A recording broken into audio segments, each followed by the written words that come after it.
Als Hummerl wird grad noch im letzten Moment vom Pfarrer rausgelassen und gewinkt des Schafkopfrenners und dreht nachher einen Stecker um und spart mit Zwiebel zusammen die 2 Striesen im gleichen Heim ein. Die Rosi macht endgültig Schluss mit Sascha, weil er ein Hallodri ist. Als Hummerl und der Rolli verkuppend Annalena mit Mike, indem dass es miteinander in die Oper einladen und die zwei beißen an und danach stopfen sie auch gleich miteinander. Kathi schreibt ein ganz sauschweres Kreuzworträtsel als Gmorblal ein und kriegt kalte Füße, wie es gespannt, dass er einen Fehler reingehauen hat.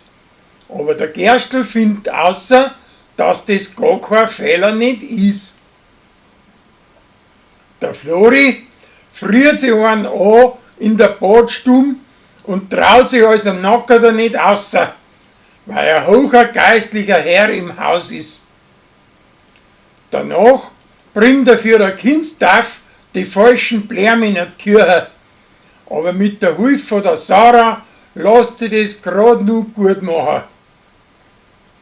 Ein Bürgermeister lässt einen Lansinger Dreigesang vorsingen, aber das gefällt ihm nicht und drum möchte er vor seine Spätzin die Rosi allein singen lassen und das Hummerl auch.